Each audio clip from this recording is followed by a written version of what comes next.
Welcome everyone to today's social system mapping SenseMaking session, April 3rd, 2023. And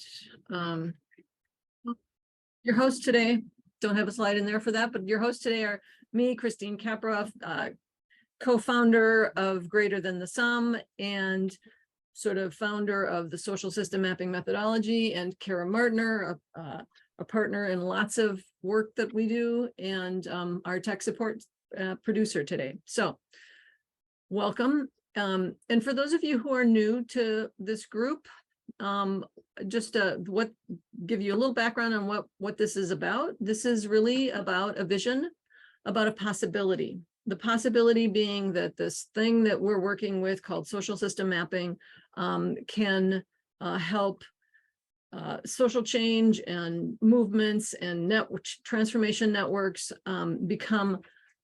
be more effective and become self-organizing more quickly. It's a learning opportunity to learn about this methodology, about this way of mapping, about how to make maps. And it's an opportunity to contribute your own experience and insight, because this methodology is emergent, it's developing. We're learning as we go, and everybody has insight into pieces of the puzzle. And so it's a multi-directional learning opportunity, a community of practice. There are a number of us who, get together regularly to work on parts of this puzzle of how do we become better social system mappers, and how do we develop a better social system mapping methodology.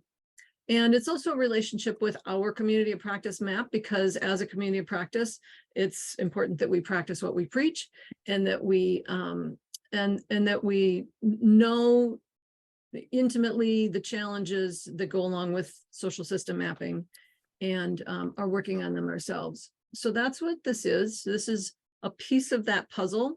There are a lot of pieces of it, and in the beginning, it can feel like there's just a lot of moving parts. So if you feel that way, don't worry about it. Just sort of say, okay, this is complexity. I'm going to be okay with the ambiguity. I'm learning. It's not a big deal. Something important will stick, and we'll move on, and then we'll have another time. So don't feel like any of us has all the big picture all clear in our minds. We're all sort of working towards this together at different stages. So our objectives for today are that you come away with a sense of the potential that we're inspired by. Really, that's maybe in a first session like this, as much as we can hope for, is that you sense a potential. There are other sessions where you get more, sort of hands-on. Well, today we're going to do some hands-on stuff, but we come at this from many angles. Today is really about theory and potential. Another objective for today is that you meet some cool people and feel welcomed by them, that you come away at least a little bit curious about human systems dynamics and social system mapping and how they can work together. And for today's session especially, I'm going to try to connect up the human systems dynamics theory of change and their sort of self-organizing framework to our social system mapping, what we're calling transformational vortex, which is a graphical representation of our theory of transformation for social system mapping. And that's a lot of big words. I acknowledge that this context sort of invites a lot of big words, and trying to simplify make the words less big often narrows our way of understanding it, or locks us into a particular mindset. So there's a tension there about what words to use, and I tend to go back and forth, but use a lot of big words. Just acknowledging that might be annoying to you. I do my best, but okay. So for today's agenda, we're going to do some introductions and some framing in a moment. Then we're going to spend some time updating our map. And you don't have to put yourself on our map, but there's an invitation that you do. And if you don't want to do that, you can still dig into our map a little bit. We're going to spend 5 minutes doing that. Then we're going to, I have it not in the right order. We're going to do a little bit of theory. Then we're going to do some breakouts. We're going to do some more theory. Then we're going to do another breakout, hopefully. And I think that's the agenda. Okay, so for starters, oh, Kara, can you put the link to the voting in to the Mentimeter in the chat? So Kara has put a link into the chat, and if you click on that link, you will be able to see this presentation where there are things you can input. So you may be in a situation where you need to toggle between two windows, because sometimes you'll be wanting to look at my screen to see what I'm presenting. But in that link, you can input information and vote on things and stuff. So in the Mentimeter, on this slide that we're on now, you should see a place to share your name, pronouns, location, and a network or networks that you're supporting in some way. And if you could put those all together in one comment so we can connect up you to your, oh, and let's see. We want to see the actual, I'm going to stop sharing my screen first. Well, I'm just going to go out of here and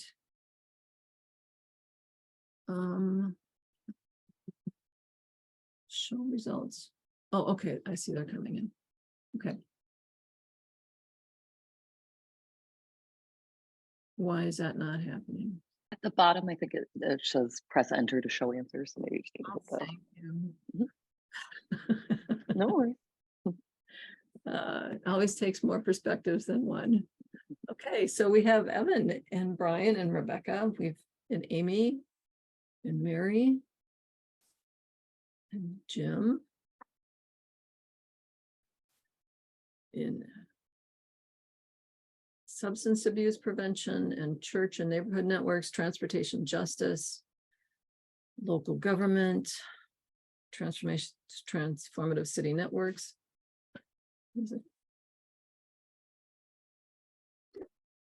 Tiffany, the Acre Collective, Healthier in North Carolina and Mountain Plains. Welcome, Tiffany. And and Anna, you're from Brazil, but in London. Cool, welcome. Glad you could all join us. So I'm going to go to our next slide and ask you, what's one big challenge that you experience in doing collaborative work in networks? And Amy, I see your note that you're on the phone, so that's fine.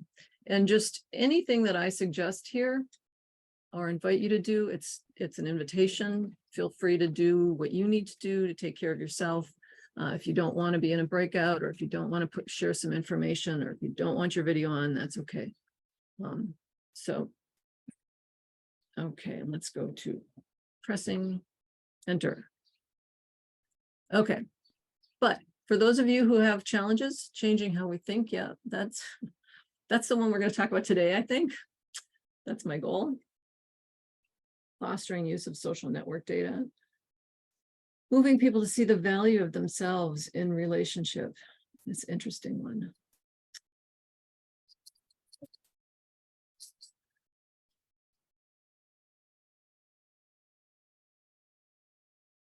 Having a shared understanding of the systems and their interconnectedness. That's a big one that we're going to talk about in a little bit today.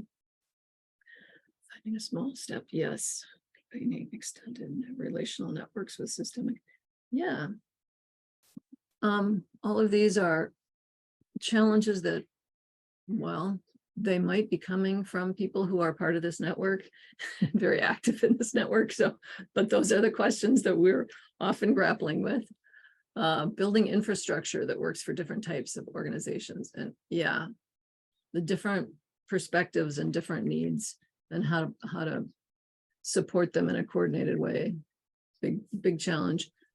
Moving beyond any immediate networks. Yeah, interesting. And then working with others and bringing people with you, building buy-in for system mapping. Yeah. Okay.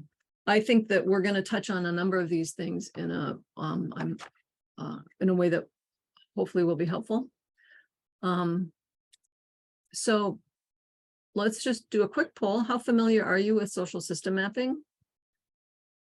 And one of the reasons we ask this is because while today's topic has to do with some sort of sense making and systems thinking theory, It's also for getting questions. It's also for the newest people with us, the people who are the least familiar with either social system mapping or human systems dynamics, to be able to at least get their biggest, most burning or itchy questions answered. And so knowing how many of knowing who's experienced and who's not experienced is a way of us to say those who are experienced are here to support and help those who are new. So don't be intimidated by those who are around a lot. Lean on them to the degree it makes sense in this context. Okay, so we have 30% of us who have been working on this in both in creating and teaching others, 40% who can find their way around a social system map, and 30 who have a rough idea. So great, we don't have any total abject, I have no idea what you're talking about. And I think we've got plenty of experience here to help people navigate. So the next question is, how familiar are you with human systems dynamics? And that's another one where those who are more familiar with it are here to be supportive of those who are less.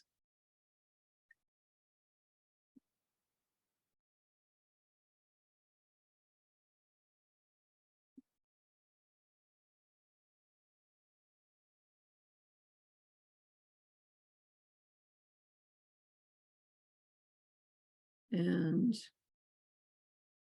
okay, so good. That's helpful to know that everyone has at least a rough idea. Okay, so for starters, what is a social system? A social system map is a mashup of a system map, stakeholder map, asset map, social network map, concept map. So there's a lot of different kinds of maps built into a social system map. And what's unique about a social system map is that unlike any of these other kinds of maps, which I have some examples of up here, it's multidimensional. So it's far more multidimensional than any of these maps. It also includes a dimension of time. So it's iterative and updatable. And so that makes a social system map. And we think of it as more of a process more than a product. It's not about that. It's less about having a fixed, final, perfect outcome, but more about how we use a social system map to engage each other engage throughout the community in deepening our relationships as well as deepening our understanding of social systems. So it's online, it's interactive, it's accessible to all network members, and like I said, it's an iterative, emergent, dynamic, and ongoing collective practice. But what's its purpose? Like, why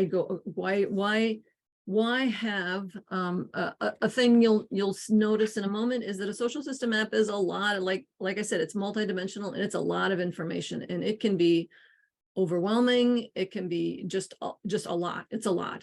And why do we have that a lotness? Why don't we sort of break it down into its constituent chunks and try to make it and simplify it to make it easier to understand? And the answer is we can do that within the complexity. We have methods of making it simpler, but that complexity serves a purpose. All of what we gather is meant to serve a purpose.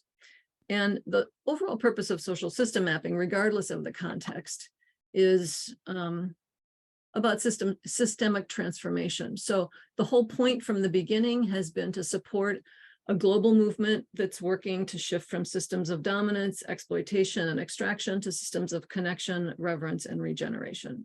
And so if you're here, if you're even curious about social system mapping, that tells me that you're part of that movement.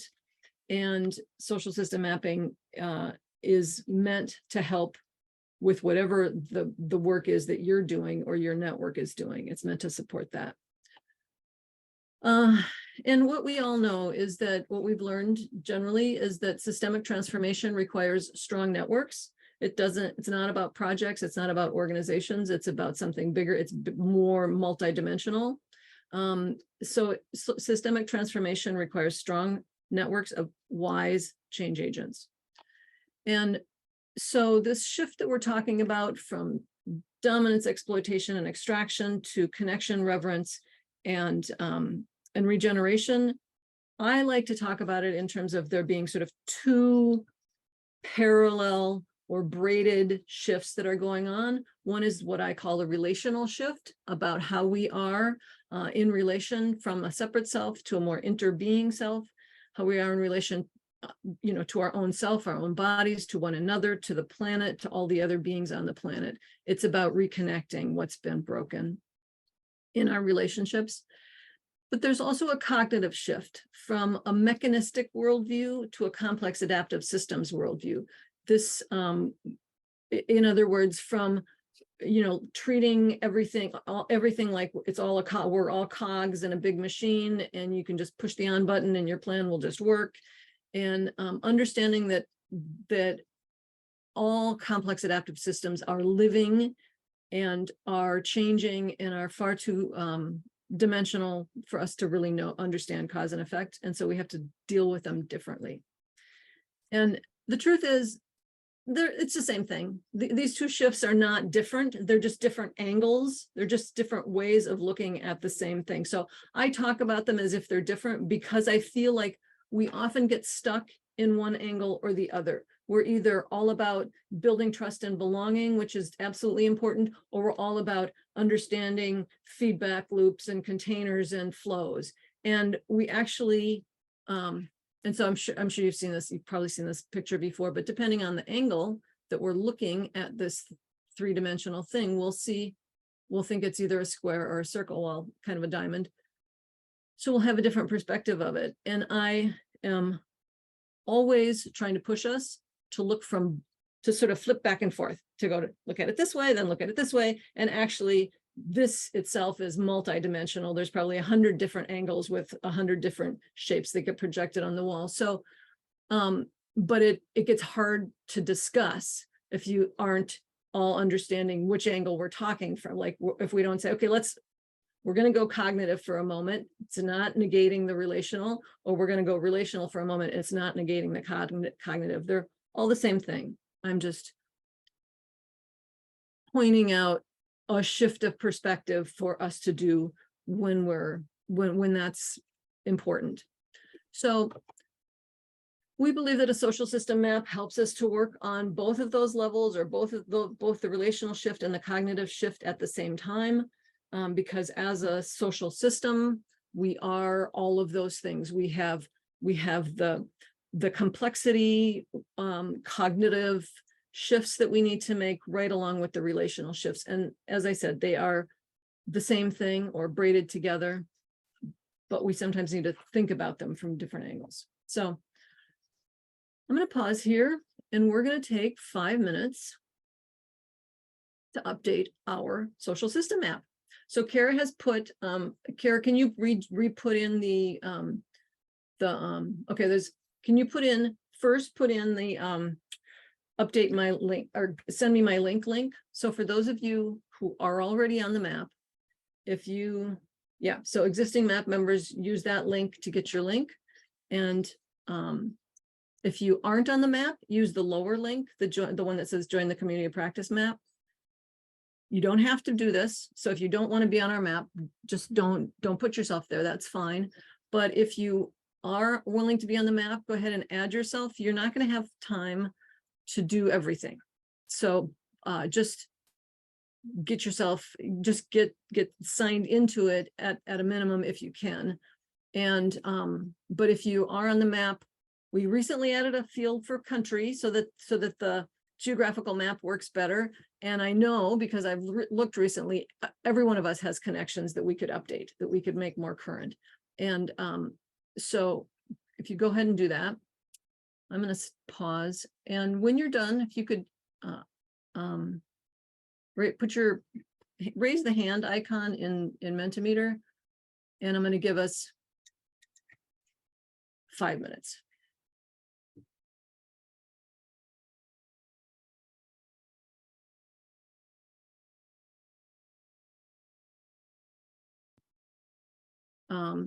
Oh, and the last thing, Kara, could you put the link to the embed map?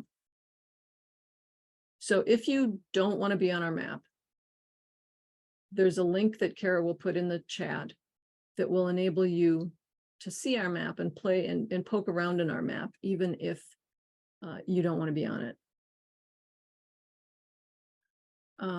And are there any, is everyone I should have asked this earlier. Is everyone able to do what it is they feel like doing? Is anybody stuck anywhere that it's getting frustrated?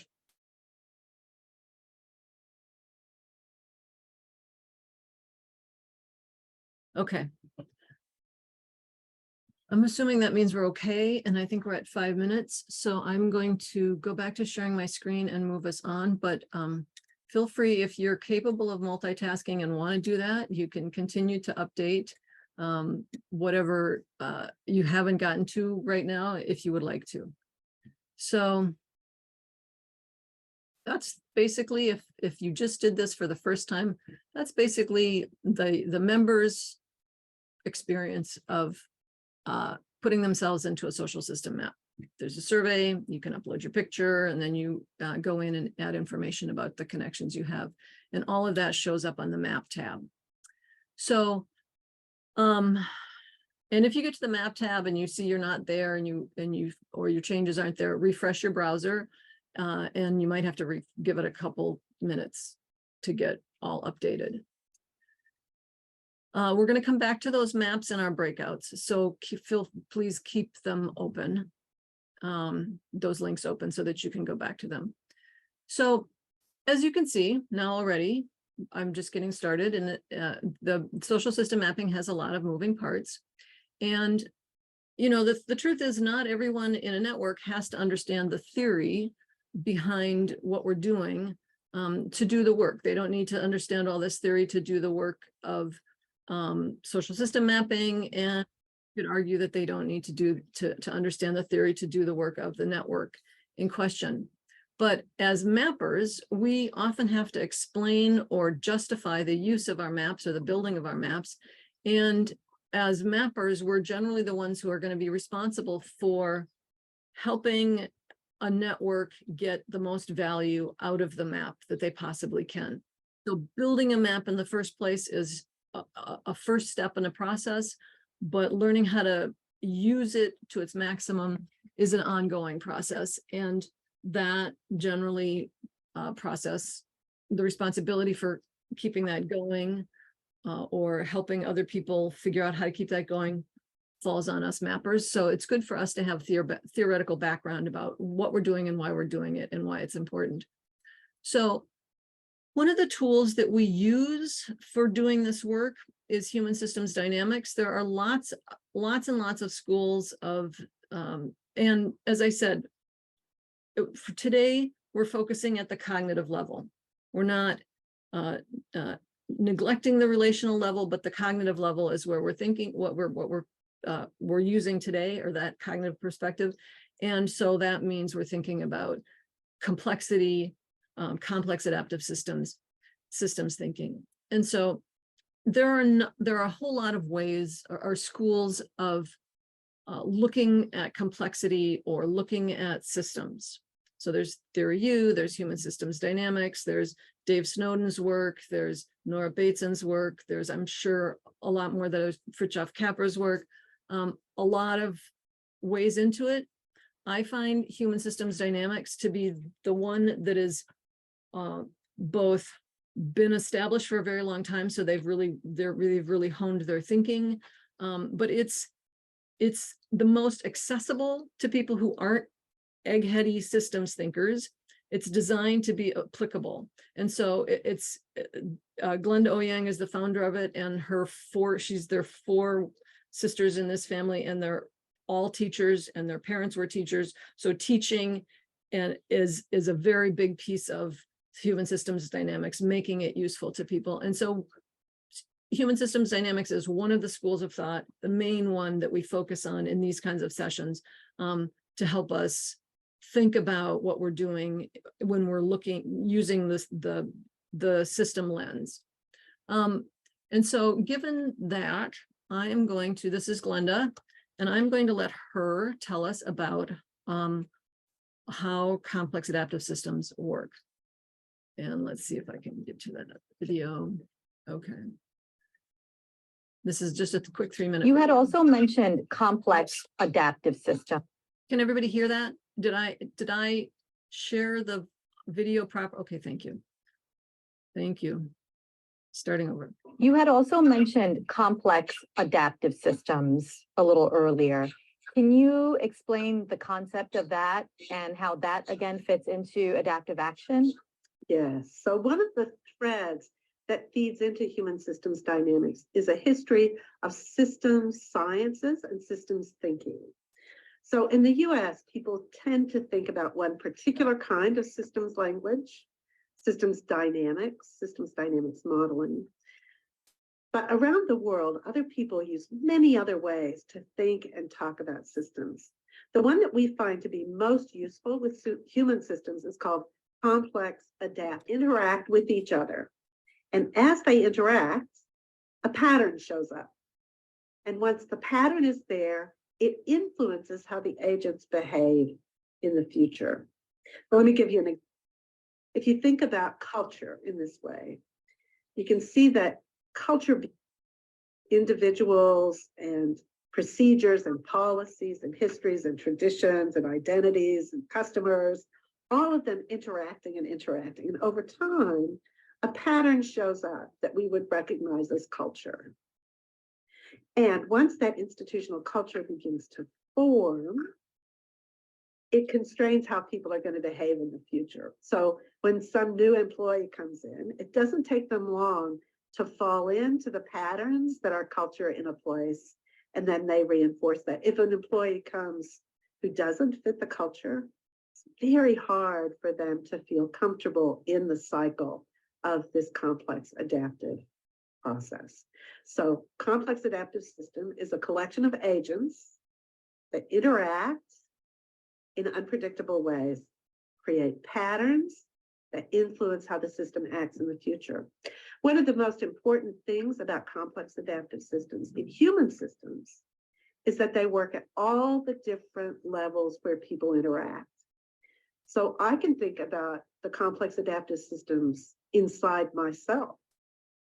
Physically, my cells act together to create organs, and my organs together to create systems, and the systems act together to create health. So at all those different scales, physically, we have complex adaptive systems. Then I can think of a relationship. My 32-year marriage was definitely an emergent pattern over interactions over time. And teams. You can think about a high-performing team as a pattern that emerges, or an organization, or an industry.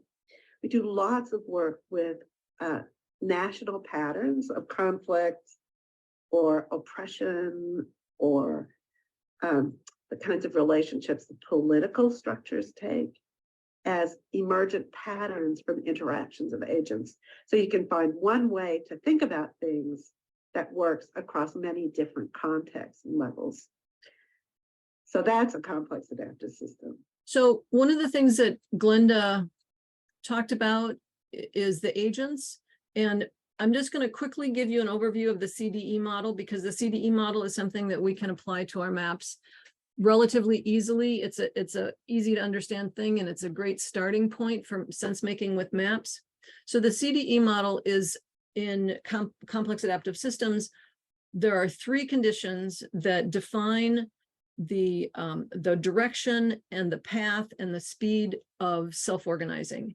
And those are the containers, that there has to be a container. So you won't have patterns if you don't have something that holds the agents together. So if there's no container and the agents can just float off into the universe, you're not going to have repeated patterns. And so you're not creating a self-organizing system. So something has to hold these things, these agents together. And you also have to have differences. If everything is the same, if you're growing a monoculture, you're not going to have a self-organizing system, because there isn't enough difference to support the emergence of the whole thing. And you have to have exchanges or flows, or is another way of putting that. So What is a container? It's anything that holds everything together. So any bounding condition, which can be things like a purpose or a person, individuals can be containers, groups, cultural norms, values, goals, physical locations, really whatever it is that holds these people in some kind of ongoing relationship is a container. And in any context, there's going to be multiple containers. So it's not like there's one container, there will be multiple ones, and they may be there might be smaller containers within larger containers, so they might be nested. And there might be places where containers overlap and some are inside of one and outside of another, or outside of that one. So all of that are dimensions that we want to think about when we're talking about our systems. Differences are the distinctions across the agents, across the parts of the system. Differences are very important because differences are what create tension, and tension is what creates the potential for change. If there's no tension, nothing is going to change. You don't have a self-organizing system. It's just a much more of a simple sort of mechanical thing that we're talking about if you don't have those tensions. Examples of tensions might be interests. We might have different interests, assets, different kinds of assets or differing needs for assets, perspectives, experience and networks, culture, learning styles, roles, identities are differences, informal or formal power, etc. So those are differences. And then I am just having fun with my keyboard today. Exchanges are things that energy, information, resources that flow across the differences. So you could have a very clear container, you could have a very clear bunch of differences, but if nothing is happening between them, if there's no flows, nothing is going to, you're not going to have a self-organizing system there either. So examples of exchanges can be funding, money, friendship, swapping skills, trust is a kind of exchange. Any kind of energetic, emotional movement is a kind of exchange, bartering, collaborations, relationships, etc. So the thing we're going to think about, yes, containers are roughly synonymous with boundaries, or very synonymous. It's essentially a similar concept. And the thing that we think about is that containers can be very porous or very rigid. They can be very big. They can be very small. They can be very clear. They can be very fuzzy. But so that is one of the dimensions that we can work with. If we see that we have patterns going on in the system that we would like to shift, one of the first places we go is we look at our containers. Are they clear enough? Are they too big? Are they too small? Do we have nested containers and we're treating it all as if it's one? We examine the containers and we think about, are they fit? And the issue with containers is that there is no right container and there's no wrong container. It's all fit for the purpose. So if it's helping move towards the purpose, then it's the right size. If it's not helping move towards the purpose, then it's the wrong size or the wrong rigidity or porousness, or the wrong clarity or fuzziness. So you want to look at your containers and examine them in relation to the purpose of the overall. The differences also, I remember about 15 years ago hearing somebody say, oh, Glenda says you can have too much difference. And I remember thinking, no way, like difference is great. We need the more differences, more differences. And I've come to realize that no, that's actually true. Depending on the purpose, you can have more differences than are appropriate for the purpose. For instance, you wouldn't put a whale in a desert. Like the whale has nothing to gain from being in the desert. The whale has nothing to contribute in the desert. It's just the wrong environment for the whale. So when we think of ecosystems, we realize, yeah, there's lots of differences, and the more differences that fit appropriately into the ecosystem, that's great. And lots of differences will emerge out of the ecosystem if it's a thriving, resilient ecosystem, but not everything belongs in every ecosystem. So we want to keep that in mind, thinking about our differences, and then thinking about the exchanges. Are the exchanges too tight, too loose? Are there too many of kinds that amplify certain things or kinds that damplify other things? So all of these are things that we can look at, and all of these are things that a social system map can help us think about in the context of a social system or a network. So again, change in a complex adaptive system is the agents interact. We can look at the three conditions, the C, the D, and the E, to understand how those are affecting the interaction. That creates patterns, and that influences future interactions. So the thing that okay, it's not in here. Okay. So I'm going to take a pause, and let's take a 10-minute break.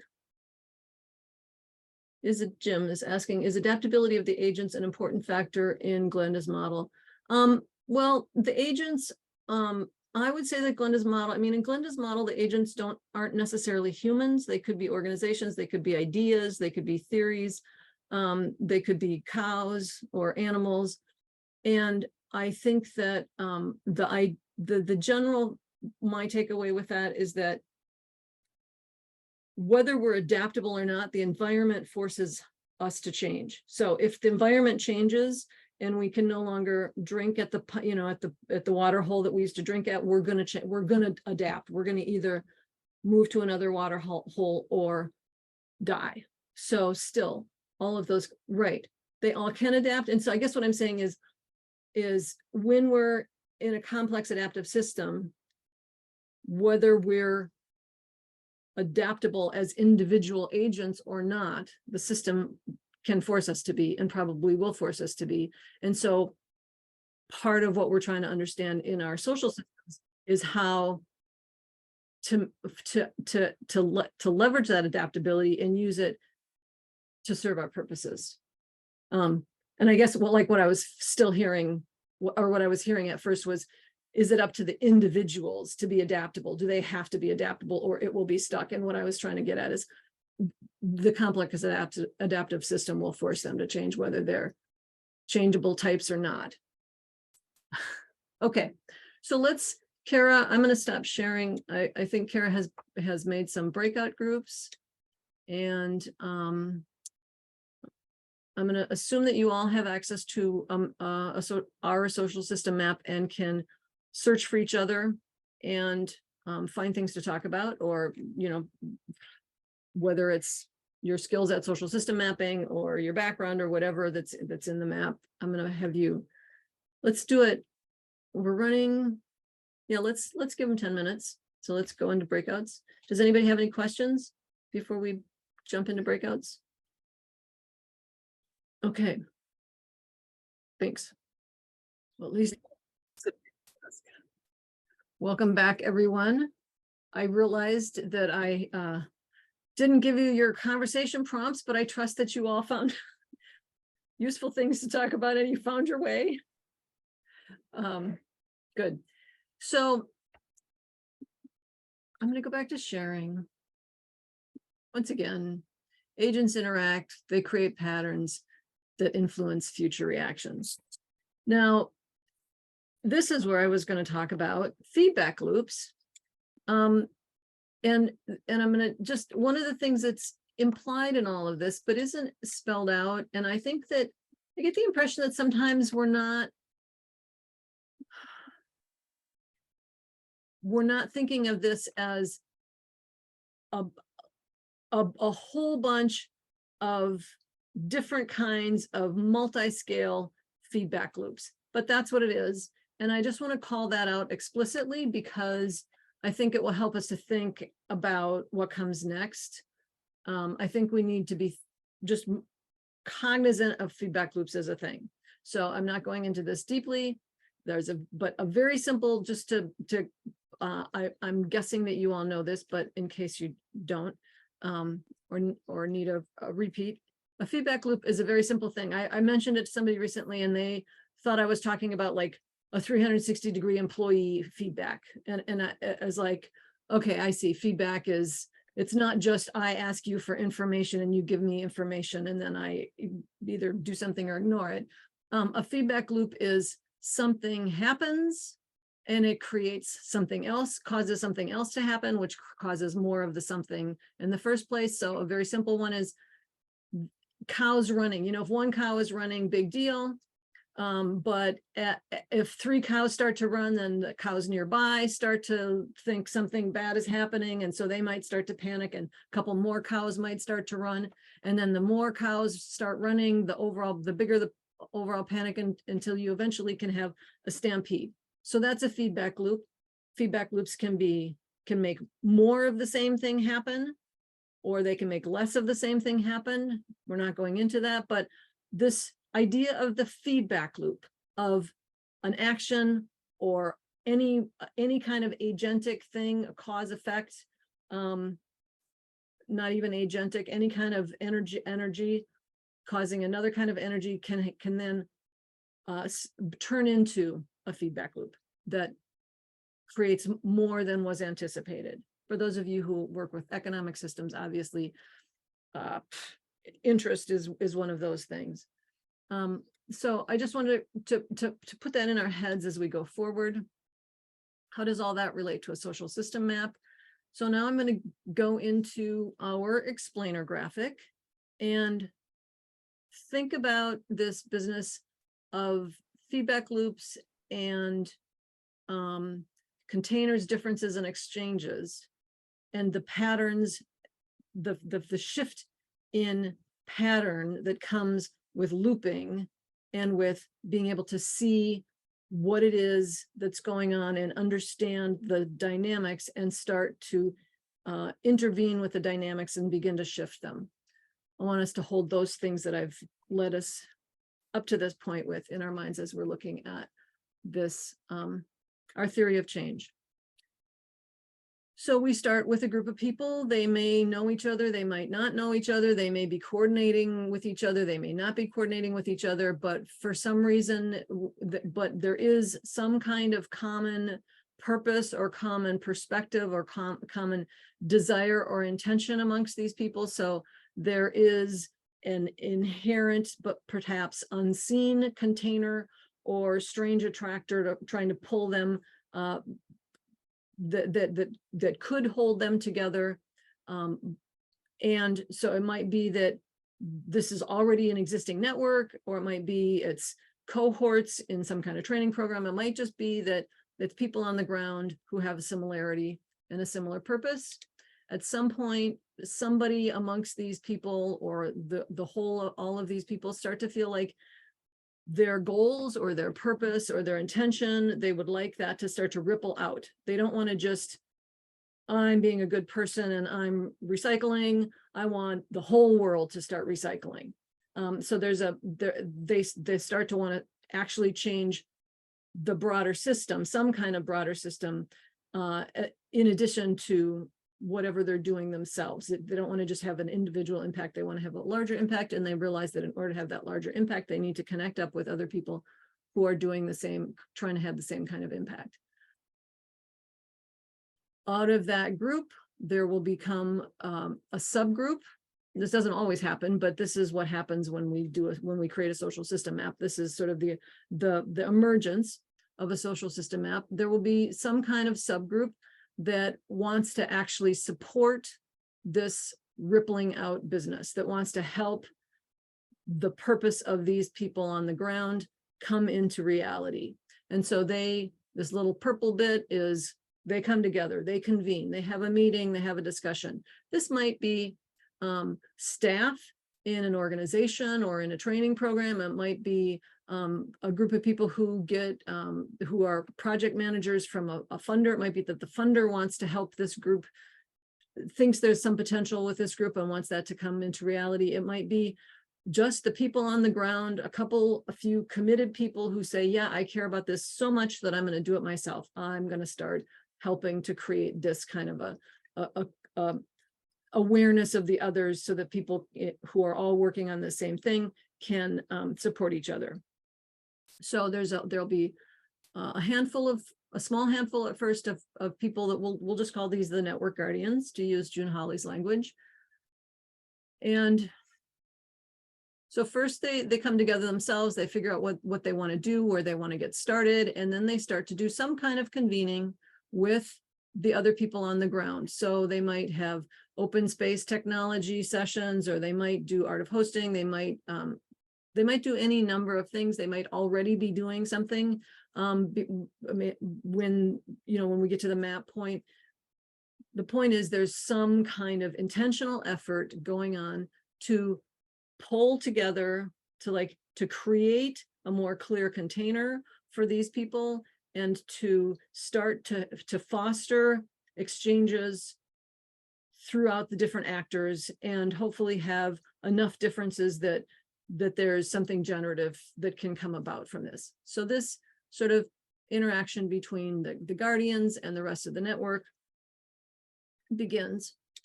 And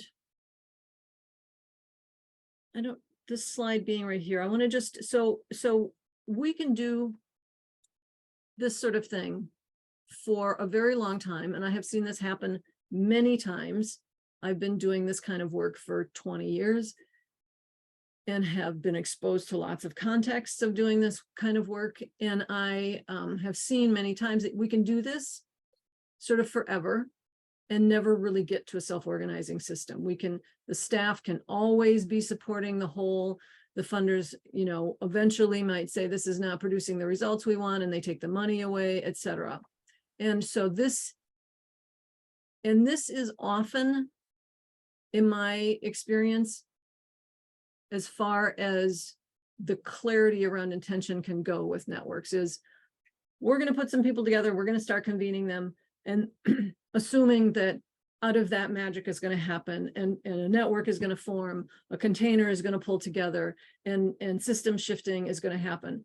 And if you have the stamina or the funding to do that for 20 years, that can work. And it often is exciting for a little while and then sort of dies down. And it's arguable whether, clearly relationships were built, and those relationships might ripple out. Things did change. I'm not saying nothing happened, but the potential that was seen in this collective often runs out of steam if we're not taking our network weaving work to a next level. Part of that next level is sense making.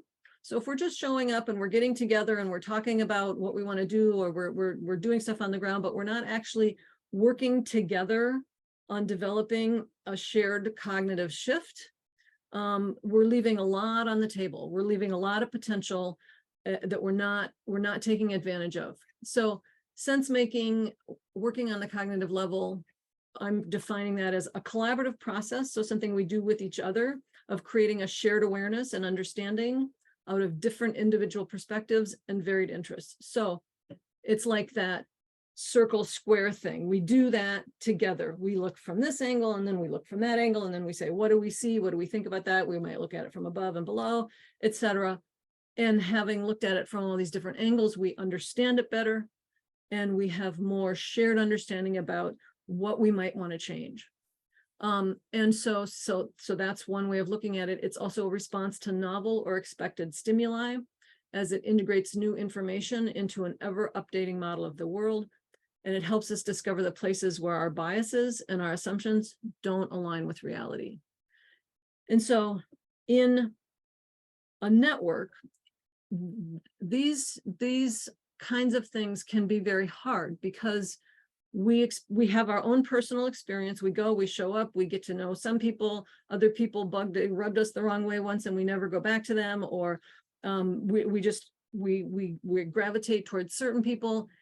And there's a whole lot that's going on, and a whole lot of potential in this broader system that we can't access from our own individual time-bound experience. If I go to a meeting a month, there's a whole lot of resource that I'm not aware of. And because of my biases and my assumptions, if I'm not doing this shared sense making, I don't have anything to point out to me that my biases aren't aligning with reality. Like, I've seen networks where they have real assumptions about what is going on in their network, or how diverse their network is. And when they create a social system map, they go, oh, that doesn't look at all like we thought it looked. Oh, we assumed it would be this way, but it's that way. You can't, there's a level of information that we can't get without some kind of external data gathering, data visualization kind of a set. So that's the piece of working on the cognitive shift, and then knowing once we see those things, what might we do? Again, clarify our boundaries, make it bigger, make it more porous, increase, try to increase the differences, figure out why we don't have as many differences, etc. So when we're doing this purple stuff, we're focusing on building relationships, but we're not necessarily, so this in our visual language is that relational shift is the purple. And we'll get to the cognitive shift in a moment, but right now we're just sort of we're just introducing people, building trust, building belonging, hoping that more will come out of it. At some point, that thing I just said about sense making becomes a thing.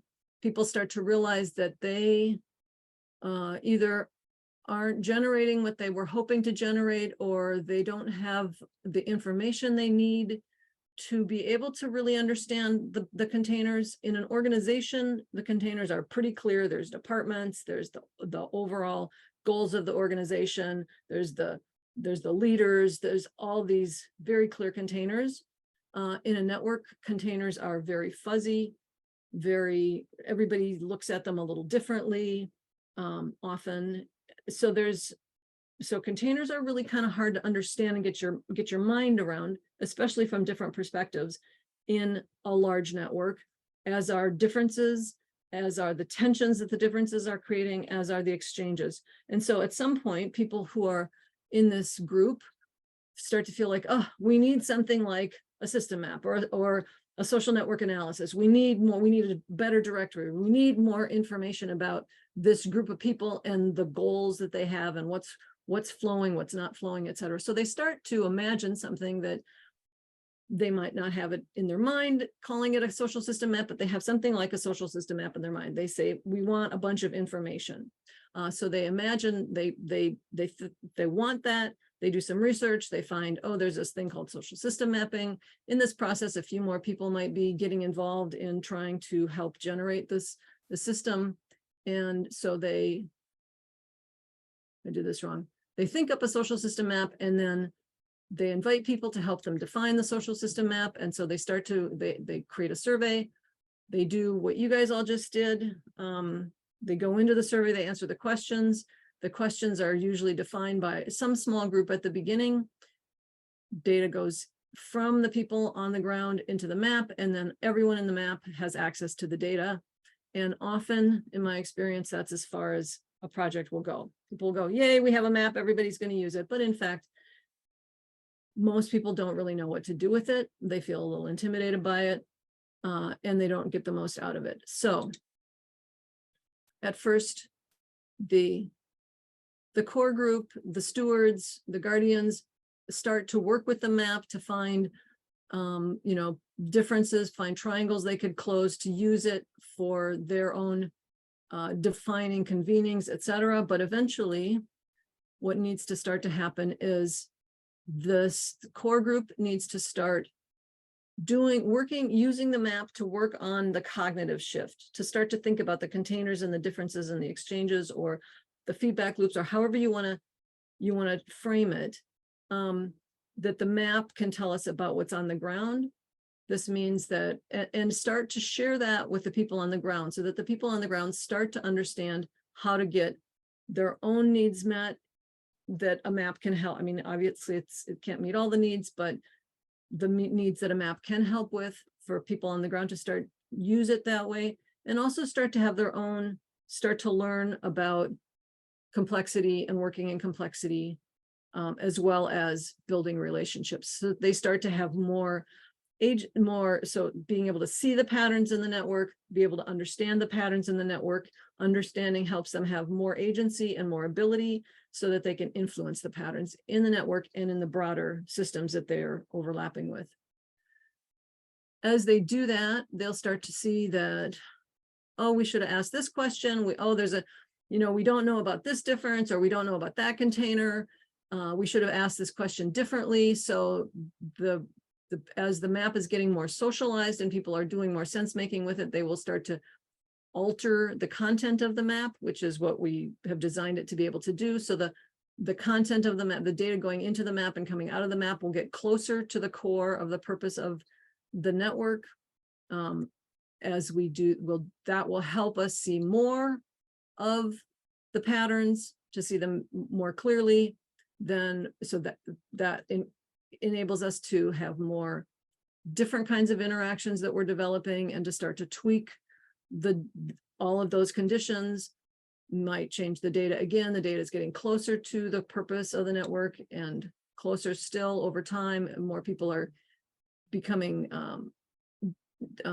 guardians of the network. More people are taking on responsibility of the network. It's starting to become self-organizing, and then eventually this whole thing, all the pieces are working together. They're relatively aligned. They're generating energy, and then there's a momentum that enables lots of agency and lots of effectiveness and resilience and emergence and moving forward. So that is our explainer graphic. And the point that I've spent this whole time talking about is this is a feedback loop. This whole thing is just one big fat feedback loop on multiple levels. And all of this work of introducing the orange and incorporating the orange and learning more, as well as supporting the convening and the relationships and the trust building and the belonging building, all of that. As we're doing it, we're shifting our mindset from systems of dominance, exploitation, and extraction, which we've all been enculturated in, and which are our sort of norms for most of us, especially in the Western, Northern, European technological world. And so we ourselves have to be shifting our own mindsets away from that kind of those kinds of systems into more generative systems. And that both is an ongoing piece of feedback, and it's a practice. So we engage in practices to explore our biases, to examine our assumptions, to not jump to conclusions, to hear from different perspectives, et cetera. It's all these practices, and all of these practices at the scale of a large network or even a small network are challenging, and they require us to do it together, because we all have different perspectives and we can support each other in it. And if we're doing it in a way that supports all of our growth as mappers in terms of becoming carriers of a system of transformation or culture of transformation, that is what we're trying to do. And so practice is a big piece of it. People approach social system mapping as if we made it, it's there, it's going to be great. And I keep saying, no, we have to practice. We have to figure out what to do with it. We have to figure out what it is we're learning from it, what it is we want to learn from it. What is the world we want to create with our questions that we put into it? And I'm not going to go into practice any further, but Kara, there's that practice. I just recently came across this great article about practice, about which practice related to social change. And Kara's going to put a link to it in the chat in a moment. And I'm going to stop sharing. And I think what we'll do now is go into breakout rooms for let's say 10 minutes. Let's go say 8 minutes, go into breakout rooms, and then we'll come back and do some really, really brief report outs. And but in the breakout rooms, hang on, just want to have you share if there was one aha for you today, one thing that you heard differently today, if you've heard this before, or if this is new for you, what was one thing that seemed interesting and new and, you know, that you might hold in your mind for a little while. One aha or one of the CDE conditions that you might want to explore with others in your network. If anything popped up to you about your containers, are they clear? Are they right-sized? Or the differences that make a difference, or the exchanges being fostered? Just share what's coming up for you right now. We'll have, like I said, 7 minutes, and then we'll come back and hear a couple of report outs, and then we'll wrap up. You're going back into the same groups. Got it, Kara? Welcome back, everyone. So we just have a couple minutes, so I'm just going to invite one or two. If someone feels like they have something they either heard or shared with the rest of the group about something that struck you from today, and so we'll just have a couple briefish report outs, and then we'll wrap. Brian, go ahead. Yeah, Tom said something I thought was really important. We were talking about the orange and the purple, and that is, whatever the map is and whatever the explainer is, you've got to come up with the narrative yourself. Okay, the contextual, abstract narrative you're trying to do, you have to come up with that. So I thought that was an important insight. Yeah, that's absolutely the way it needs to be. So, yeah. Anyone else?